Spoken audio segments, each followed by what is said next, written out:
We are live. Hockey Nation fans, welcome back to another special edition of the Hockey Nation Live Show. This is your host, Coach Frenchie, directly from the booth. And we have to go all the way up. We have to stop in Texas to find our co-host, Michael DeVellano. Actually, I came back to the West Coast. So.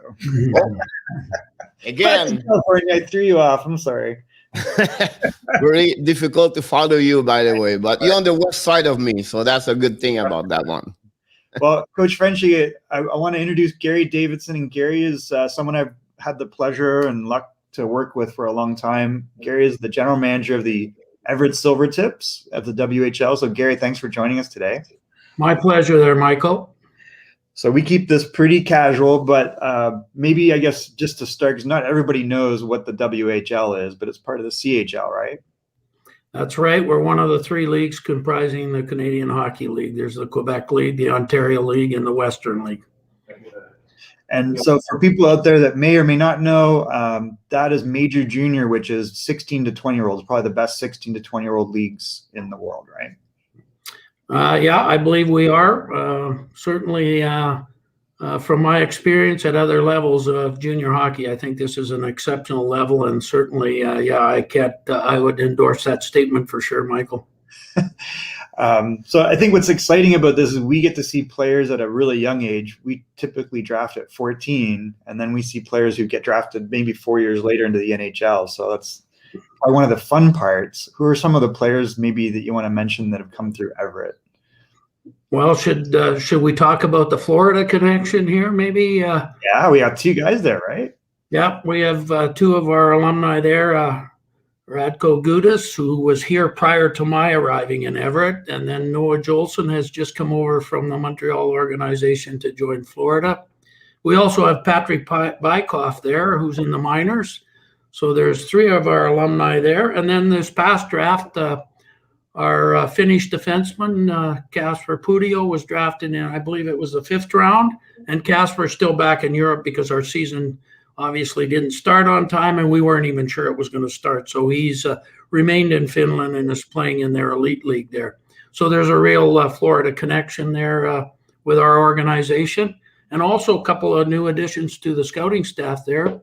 Shane Chirla, who frequents our building, and I'm sure we'll see him here in the next couple of weeks as we move into this season, and as well Ken Morin, who has traditionally been a French-Canadian gentleman who's been out of Calgary and has watched us quite a bit. He's also moved over to the scouting staff there in Florida. Cool. And we have a connection to Shane, which is Alvin, right? I guess they work together in Montreal. Yes, they both work together there in Montreal, and of course Ken worked in Montreal too. So that's the real connection. And Alvin Backus is our director of player personnel, living in Salmon, BC, and yes, he was involved with Montreal, I think 7 to 8 seasons as a scout. So Pierre, if you ever need like the inside dope on the Canadians, we got to get Alvin on. Well, first of all, they won yesterday 5-1, and I have to go to bed at 2 a.m. because the game was at 11 o'clock on the Eastern time. So it was like, but when you go to bed, when you have a W, you're happy face the next morning. But that's, I caught those highlights this morning myself. There was a couple of rocket shots that went in there for the Canadians in that game last night. Yeah, it was like, they have a new head coach over there, and they send the coach sometimes make the player a little bit better, but also Kotkaniemi play an amazing, great game. You can see now he's started to flourish more at his young age, 20 years old. He's getting there, I'll be honest with you, but overall, that's maybe the best game since Ducharme is the head coach over there with a couple of change on lineup. And Philippe Danault scored his first goal in the last 46 games and a regular season. So it's pretty amazing. And then you can see right now, whatsoever Vancouver did well for a couple of games, they are really miss a couple of tools inside that team. They struggle a lot on defensive side, everything. And I don't know why, but, Carey Price is 10-0-3 versus Vancouver, and he looked like, the best goaltender in the history in NHL versus Vancouver. But it was a good W for Montreal yesterday. So our former goalie Carter Hart, his idol is Carey Price, and it's interesting. I feel like their careers are tied all of a sudden. It's like if one's up, one's down, one's down. How's Carter doing in Philly? Has anybody kept track? Well, I think you're right. He's been a little bit inconsistent. He's had some stretches where he's been outstanding, but he's had a couple of stretches where he certainly hasn't been at the top of his game. We got to remember he's only 23 years old. I mean, he's a young guy just in his last year of his entry-level contract. So knowing Carter, he'll get it figured out, and that's the one thing he was here as a junior. He was very consistent. Very few shaky starts whatsoever over the course of the 4 years he was here. So the team is back in Everett now, and for people that don't know, Everett, Washington is about 40 minutes from Seattle. I guess that's about right? Depending on the traffic. Yeah, 25 minutes from downtown. We're straight north on the interstate here. Community of about 110,000 people.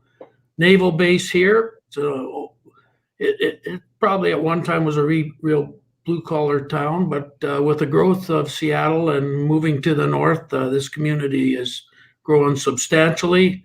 And again, it's typical of our urban situations where communities have grown out to the surrounding cities, and that's exactly what's happened here. Everett is now basically part of the big Seattle metropolis here. And speaking of Seattle, so the crosstown rival team is the Thunderbirds, I guess, and Bill's there, who used to be with the Silvertips. So I'm not sure what the prognosis for them is. I'm sure we have lots of games coming up against them though, right? Well, with just playing within the U.S. division, so we don't have to cross the border, we're going to play the other 4 U.S. teams 6 times to get to our 4 games. So we'll see Bill's group there 6 times, 3-3 there. And for those people out there, Bill LaForge was our director of player personnel and head scout, and then was hired on in Seattle here a couple of years ago.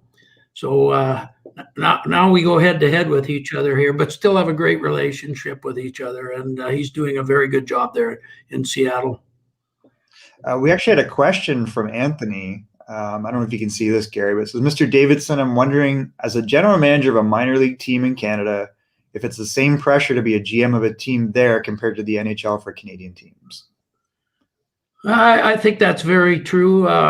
Fortunately, I'm in a U.S. market, so but I've run teams on the Canadian side. Yes, I think so. There's such a passion for the game, whether it's a community of 20,000 or a community like Vancouver, where you're dealing with millions of people. But yeah, expectations are high. There's a lot of second guessing, a lot of armchair coaches, armchair GMs, and that. But again, I think, like all sport, your performance is always going to be analyzed and picked apart, and you just deal with that. I've been in the game a long time now, and you still have to be attuned to what's going on and listen to people out there, but you still have to manage your team and do what you believe is the best thing for your hockey club. Thanks, Anthony, for the question. That's a great question. So speaking of that, so I think the one thing that I was always interested in was the fact that you coached Team Canada at one point in your career for the Spengler Cup. I don't know if you want to talk about that at all. Well, that's a long time ago, but I was the assistant coach in the 1995 Spengler Cup. We won the gold medal. Andy Murray was the head coach, my best buddy. Interesting group there that year. We had a group of Canadians playing in Europe, but we had about 5 or 6 college players. One of them was Martin St. Oui? Yep, Pierre. And Marty was in his 2nd or 3rd year at Vermont. He had an exceptional tournament, and I thought he was going to have a long career in Europe playing. Well, he fooled us all. He came to the NHL and had an outstanding career, and he became I believe he's a Hall of Famer too, is he not? Oh, maybe. Yeah, I would think so. I mean, I know he led the NHL in scoring a couple of times, right? At least once. Yeah, it was a very interesting tournament. A tournament back in those days that North Americans knew very little about. Very prestigious tournament, the Spengler Cup, and it's gained a lot of notoriety here in the last number of years. All the games are now televised. I know in Canada, all the games are basically televised, and it's quite a tournament. It was a privilege to go and represent my country, and it was a great experience. Long time ago now. I still admire that, though. That's like quite the thing that you can accomplish, and I'm sure it was an amazing experience. And I probably remember watching it, actually, but so I don't know how that makes me. But I feel good right now. We have someone around my age this morning, so I feel like I'm not feel alone anymore. So with my baby Michael behind me, so it's like I feel great this morning. On 94, 95, I was with Grand Bay Predator and the QM Garry, and we have a couple of great years. That year we won the Memorial Cup over there. So, but always interests me for how, because you have some people here, they would be curious to know, how did you become a GM, or what is your process to become where you at right now? I know it takes time to be patient, but what do you do to become a GM in this WHL? Well, I guess you go back. I played the game, obviously, and once I was done playing, a couple of years in the minors, I went back to school and went into education, became a teacher. And while I was teaching in my first couple of years, I was approached by the Brandon Wheat King organization back in my home province of Manitoba, and they wondered if I'd be interested in coaching in the Manitoba Junior League. So that's how I got started. And many years later, from taking steps back to taking steps ahead, I ended up 7 years in Europe coaching, and then in '90 I really fell back into the junior ranks, and I've been in junior hockey basically ever since. Being a coach, a GM, and eventually actually was an owner, coach and GM in Salmon arm of the BC Hockey League. And from there, I got hired into the Western League on the scouting and evaluation side for the Portland Winterhawks. And then a couple of years after that, Portland was approached wanting to talk to me to become a general manager. And I've been here, I'm in my 9th year here, I guess, in Everett now. And it's been a lot of fun. And I really enjoy junior hockey. I think it's a terrific level.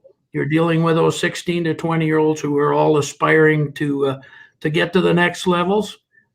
So it's a process, and there's ups and downs. I've been fired a couple of times, and I've been hired again. So it's it's just part of the business that we're in. But again, started as a player, went into education, and from there got into coaching, and eventually you migrate from there into management.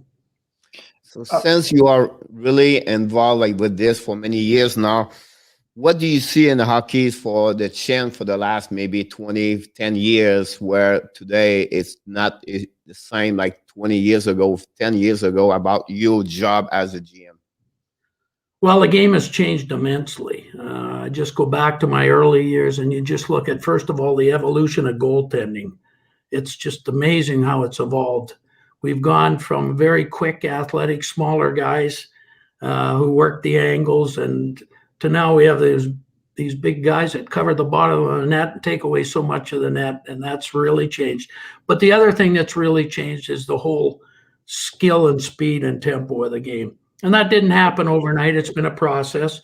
But I go back to my time in Europe, and I think the one thing that I took away and came back to North America here was that it was time to put a lot more emphasis into skill development in that. And that's something I've tried to encourage everywhere I've been, and certainly here again in Everett. We've got to have people that can make plays with the puck and be good pass receivers as well as good passers. And again, the tempo of the game, it's just full out. It's become a real north-south game as opposed to the east-west control type of game it used to be. And if you go back to the days when the big guys just clutched and grabbed everybody away from the play and eliminated all of the skilled players by basically running, holding, and interference away from the puck. So we've got rid of that, which is great. I think the game has just come a tremendous way as far as, and just look at the players in the NHL today. How many guys that are gifted offensive players but are physically not, the big people? They're just fast, skilled, and intelligent. They play with lots of speed with their head, their hands, and their head and their feet.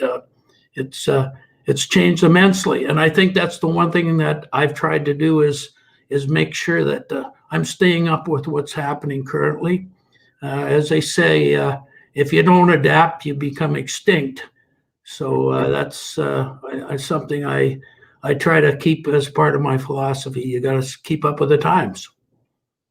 Awesome. We did get another question from Anthony, who's full of them today, so I appreciate that.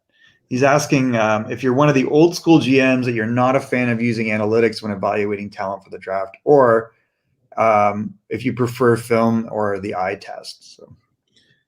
Very good question. And again, it's one that I probably still struggle with a little bit. I certainly believe there's a place for analytics. I think obviously film is very important.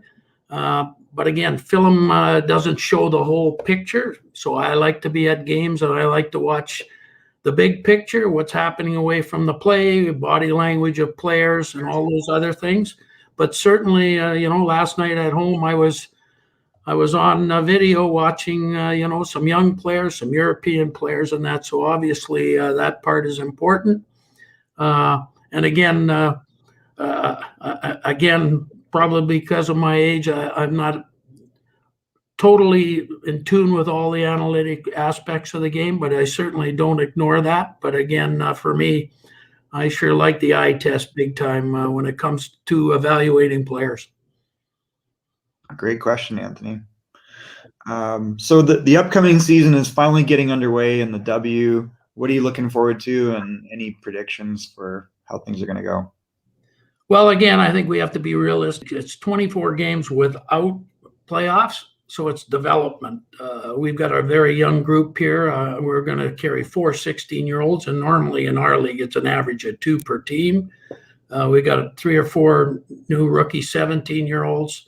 Certainly, we've got some quality overages. We have 3 real good overages here that are quality people, good leaders, and actually a Montreal Canadian signed drafted player, Gianni Fairbrother, who just signed on the 1st of March, is back and will play here for the year and be our captain here. But again, it's a development season. We've got 3 goalies, 8 defensemen, 13 forwards here, and it'll give the young players a chance to get their feet on the ground and come out next year, come out with their feet in the ground running, as opposed to being rookies next year, having had no experience.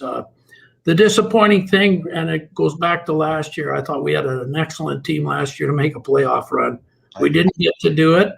Our 3 overages have all moved on to pro, but they didn't get that playoff run that we hoped. And again, that's going to happen again this year because we're only playing a 24-game development season with no playoffs. But still, we're excited that we're going to start here very shortly and play some games. It'll be exciting. Do you have a new different rules for the example, like a roster or everything like that for the upcoming season for 24 game, or you have to apply the same rule you have before, whatever it was a regular season? Yeah, that hasn't changed. We're normally allowed a 25-man roster in the CHL. That's a Hockey Canada thing. We're carrying 24. We're only dressing the normal 20 per game. So those things haven't changed. The way we play the game, there's no major rule changes and everything. So it's business as usual, I guess, so to speak. I know it's maybe slippery when I'm going to ask you this question, but I think it's important. You have a lot of parents that have their kids AAA right now listening, and they watch the recording video, and they always ask this question to me when they meet me. But how difficult it is for you to recruit players more in USA versus Canada, but you have a 2 direction. You have you want to play maybe one day on the NCAA and versus to play maybe in the WHL as a junior. If you play under this league and CHL, you cannot play anymore in the college. How difficult this make you as a GM or as an organization face those kind of player where you can see great player, but the family want to go only college, or how do you attract them to your team? Well, again, I think that's always a challenge. There's, people have options out there. They're both good options. I still think we're the best option. I was on the other side for a long time, coached a lot of guys that went to college and did very well in that direction. But I think what it boils down to me is if you really want to, in the end, be a hockey player, your development at 16, 17, and 18 is critical for you to get to there. So why would you not put yourself in the best environment for that development? Now, some players at 16, 17, and 18 are still a long ways away, and sometimes the other option gives them more time to grow and develop. I think the other thing that's a misunderstanding is we put a lot of emphasis on education here in the Western Hockey League, as well as in Everett. All our kids go to school. I just met with all our young guys yesterday and the day before to make sure we're on task, because most of them right now are living in a dorm and doing all their schooling online. We want these guys to graduate from high school and do very well at high school, because we're offering them scholarships. And when they're 20, if they haven't had an opportunity to play pro, we want them to go to school, use their scholarship money.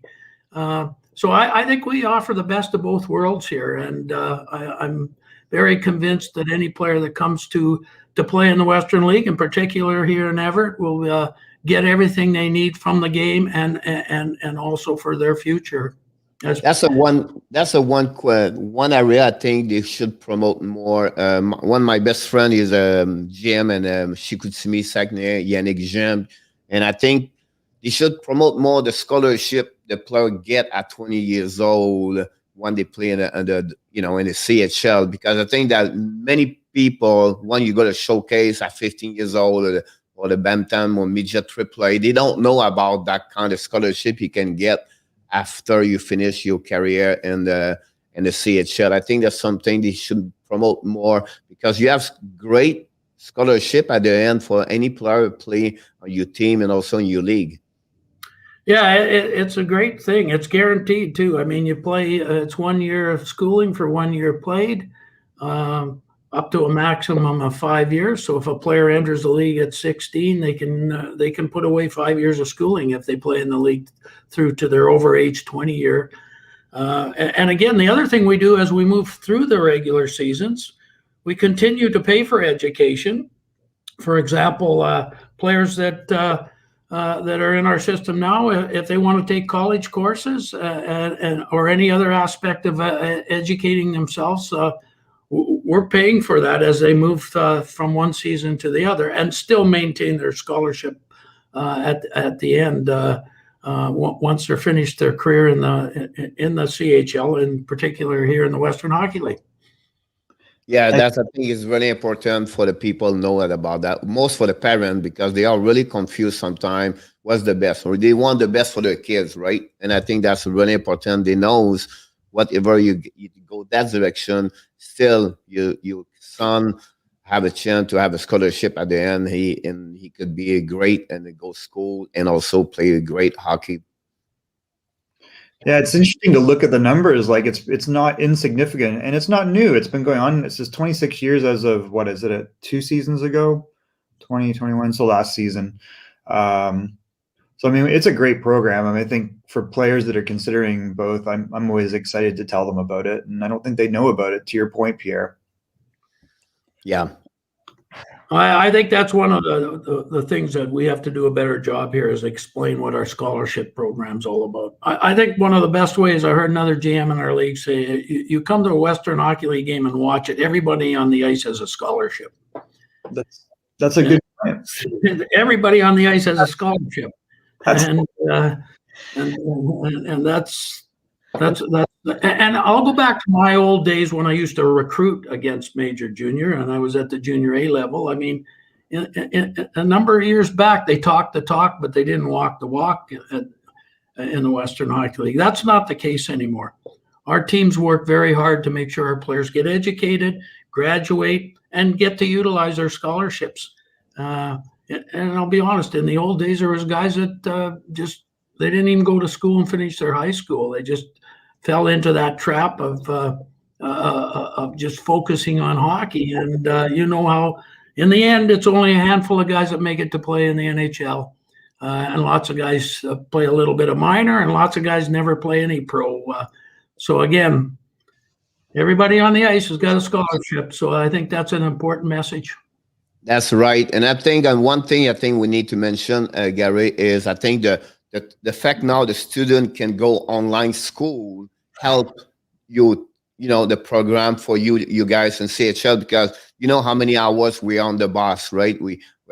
She could see me Montreal or Granby was like 10, 12, 14 hours on the bus. And 94, they have nothing to do. Now the kid can be in the bus, can study, can continue his scholarship, homework, everything inside the bus during the season, like what we don't have like 10 years ago. Any student play hockey junior could not do that kind of stuff right now. So I think that's a really great opportunity now for the players to at the same time he's on the bus to do his own work. No, that's a big plus now. In the old days, obviously, players would come in and you have to situate them into the high school within your community, which is for us here in Everett, it's a bit of a juggling act because out of our 24 players here right now, I believe we've got 19 Canadians and only 5 Americans. And there was always the issue, a Canadian coming to a U.S. high school, and the same works the other way. The U.S. boys heading north of the border. But now we can just we can take the schooling situation and tailor it to what the player needs. And in our case here, sometimes they take a class at Everett High, just 7 blocks from our facility, and they take other courses online. And some players have been online since they were in 8th or 9th grade, and that's the way it works. And the other thing that's really neat now, because we have tutors that we use here in Everett, but now we have an online tutoring system as well. So there's all the tools there for a player to continue to play the game and continue his education. And again, we try to utilize all of these situations for our players to be successful in the classroom, so to speak. And we have an education coordinator, Darren Parsons, who played in the Western League. He's a Canadian he and his wife are living in this community, and he actually is a school teacher in the district here, and his wife's a nurse here. So he does an awesome job for our organization. And I know all the teams in the Western Hockey League have their education coordinators, and they're always working together, Zoom calls and everything, to make sure that everybody's on top of what's happening out there as far as the education system. So, Gary, we have a big event coming up in the Pacific Northwest, which is the Seattle Kraken. What are you seeing as far as any buzz around that? And are you looking forward to it? What do you think it's going to do for junior hockey? Well, it's been awesome because all of a sudden hockey's front and center here, which has not been the case. It's pretty interesting when there's been pro hockey in Seattle for a long time. And obviously there was in Portland as well. If you go back to the original expansion, there was talk that the 6 new teams should have been Vancouver, Portland, Seattle, and Los Angeles. That didn't happen. Obviously, they went to bigger markets, and the economics at the time. But again, there's been hockey here a long time, and we have 4 major junior teams in the state of Washington. Now we have an NHL team.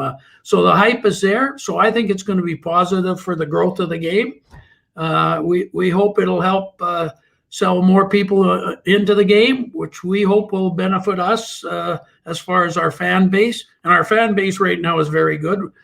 We have an exceptional fan base, very enthusiastic, sell out a number of games every year. And the Kraken's arrival here has just put hockey front and center. I think it's great for the Northwest, and certainly I believe it's going to be really good for the Western Hockey League. Have you had a chance to interface with anyone like Ron Francis or any of the other scouts from the Kraken yet? Have they? A little bit. Went down to Seattle here several months ago, actually before we shut down last year, and was introduced to Ron as somebody I knew as a player, but certainly didn't know him personally.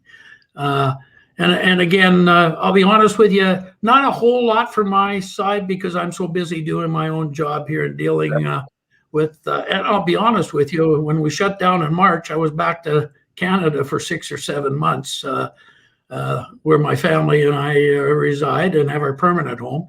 But again, they're out there and there's lots of buzz. And I know our media people here and our sales people have had a lot of interaction with those people and what they're doing. And And again, it's going to be exciting when we move into the draft there in late July to see how. And I'm sure as we get open up here on the 20th, we're going to see their scouts in the building for sure. Yeah, that'll be exciting. It's good for, I think, and the other thing I guess is the talent level in the U.S. Do you think there'll be a lot more players playing because of this? Well, I think that's what's going to happen. It's going to grow the game. First of all, they're building a practice facility with 3 sheets of ice. We don't have hardly any sheets of ice here in Greater Seattle. There was 2 more added to the east side there down I-90, and now these 3 new ones just south of us. The 2 we have here, and several, even down in Tacoma, they've added a couple of new sheets down there. So again, it's going to grow the game. There's going to be more players, young people playing it, more people watching it, and it should be a good spin-off for all of us involved in the game. I agree with you because I live here in Florida, and seeing like the Panthers showing up here, like the hockey is grow better. And yeah, of course, we don't have the talent like the North, but at least it's more popular, more players play. The program learn to play and bring more people, everything like that. And we have also the same situation. We have the Panthers build like 3 sheets of the ice, so that help the player, the people, the kids to play hockey, and they know more about hockey, and that's all it's about. So I think that's a great for you guys to have a NHL team in your area. Yeah, I think if you look at the history of Florida, you say with the Panthers there, and you look at what happened, now in Vegas and all these other non-traditional hockey markets. But that's the interesting thing. We aren't a non-traditional hockey market. We're a market up here. There's been youth hockey, pro hockey here for a long time. We're an hour and a half from the border. Arch rivals will be north of the border here, I'm sure, with the Canucks. Probably. So I think it's going to be awesome, the growth of the game here in our neck of the woods here. So that's awesome. What's the future Michael. of the Silvertips? What do you think is going to happen in the future? You're going to be there for a little while, right? So. Well, I really enjoy my job here, and certainly that's what I want to see happen. We're going through a tough year here. We're going to run a schedule here of 24 games with no fans, so we know what that does on the business side. But hopefully we come out of this sooner than later. I'll be honest with you, I actually got vaccinated last week, so feeling good about that. And we just got to see this continue to move in that direction. I see the talk about Texas Rangers are going to be allowed full attendance. Apparently, the Rockies here in Denver, 21,000. So hopefully this keeps moving. Again, for us to sustain our business here, we need to have fans. That's the way it works, and that's no different than the other 5 or 4 U.S. division teams here, and all 22 teams in the Western Hockey League. We need attendance to survive. There's no question about it. Yeah, it's very much gate driven. I would like to see some different effort. I don't know if there's anything on the digital side that you've seen that's different, but it would be nice to try to figure that out. There's so many platforms now, and we have great content. Like, I don't know how much talk there is of Twitch or YouTube, or I know that there was a new deal that was coming. Anything, and we just saw the NHL deal, right, Pierre, that went through. So I think that's a big part of the future for revenue for sports. I'm curious about the CHL, if there's a lot of talk about getting revenue from that side of the business. Well, I know the business people are always discussing these things. Our Western Hockey League Live, we're on a new platform this year. I've watched the first couple of games out of the Alberta division there, the Central Division. I thought the presentations were much better. We're just trying to gear up ourselves here for our presentation, moving some camera locations and just trying to upgrade our presentation. Obviously, everybody's excited that we got Western Hockey League Live because lots of people are buying into the very inexpensive packages this year because that's the only way they'll be able to watch it. The CHL also has a deal with Sportsnet. I don't know how many years we're into that. It's kind of a bit of a hit and miss. It's done for all 3 leagues. I would like to see some of the games done more regionally, where Western League games are produced and done in the West and so forth. Ontario and the Q should be doing, or hopefully doing the same. So anyway, we'll let the business people and the technicians and that's unfortunately not something that I have any strength in, but we'll keep hopefully moving the needle on that side of it there, Michael. Pierre, do you have anything else you want to? I have two questions for you. First, any job we do in life, it's not always perfect. So my first question is about what maybe one or two things is really more challenging for you as a GM. And my second question is all about, so you beginning, I'm sure when you beginning, you don't have the staff double maybe. Compare your staff like 10 years ago with your staff you have right now, what make the big change about your staff compared like many years ago? Well, I think many years ago, our operations were strictly hockey operations. There wasn't much on the business side. And I'm talking junior hockey here. So that's been a big change. There's been a big movement. You got to have two parts to your operation. The business side, they're driving revenue, and they're doing their job of selling the game and generating revenue. The hockey operation side hasn't changed. You go out there, you build teams. If you build good teams, it makes it easier for the people on the other side to sell your product and that. So that's been a huge change. The staffing certainly has grown because of that. There's now two parts to it for me. But again, at our level, you have to wear several hats. Some days you got this hat on, and some days you got the other. It's not like it's not like the pro level where everybody's job is much more defined and much more. Your focus is much narrower. At this level, we still have to. I'm a GM, but I still go out and do a lot of scouting. It's something I enjoy doing, and lots of our GMs do that. At the NHL level, I don't think GMs do a whole lot of scouting. They have a in-depth staff that works on both scouting the pro level as well as for future amateurs and going through the amateur draft. And they got their staffs all over the world in North America. So that's the one thing. We still have to wear several hats there, Pierre, to make this function. That's awesome. And, we have a lot of people, maybe they have kids like 16 or 15, maybe 20, 22, they are college right now. And they would like to work in the hockey industry. What do you would like to recommend, tell them, or what do you would like to tell them to recommend them, what you should do to stay in the game and maybe to get a job in any level or anything they love to do, what the passion is all about? I don't think that's changed a lot since my very young years. I think what you have to do is you have to find an opportunity that someone allows you to get your foot in the door, whether that's on the scouting side, the business side, the assistant coaching side, or whatever it be. And then it's a matter of paying your dues. It's a lot of work and little pay to begin with. And we got to realize that there's very few jobs, really, when you think about it. We got 32 NHL teams. We got 20 or 60 CHL teams. We got 16 or 18 USHL jobs. There's not a lot of jobs.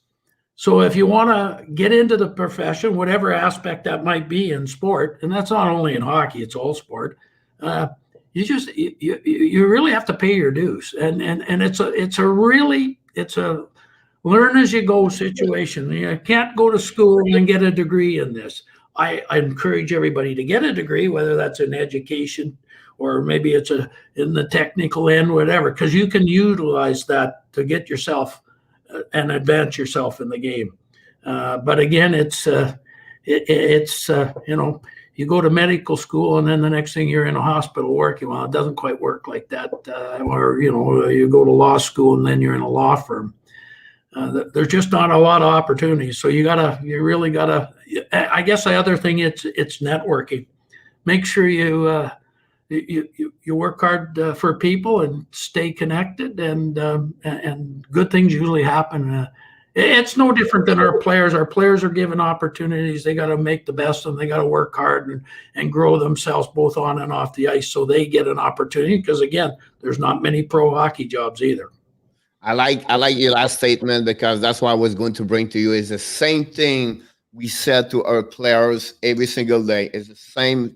You just said the same thing about people who want a job in hockey or any other sport. Same thing you repeat every day to your own players. They have to work hard. They have to be daily basic learning every day to get better every day. It's about consistency. And you know what? It's not about the outcome. It's all about the process. It's a practice, practice, practice. And you have to love this every single day. If not, you cannot have a day off. Because with the day off you have, someone behind you is already in front of you. And that's unfortunately, you have a small number of players make the NHL. You have a small player make the college. You have a small player play junior.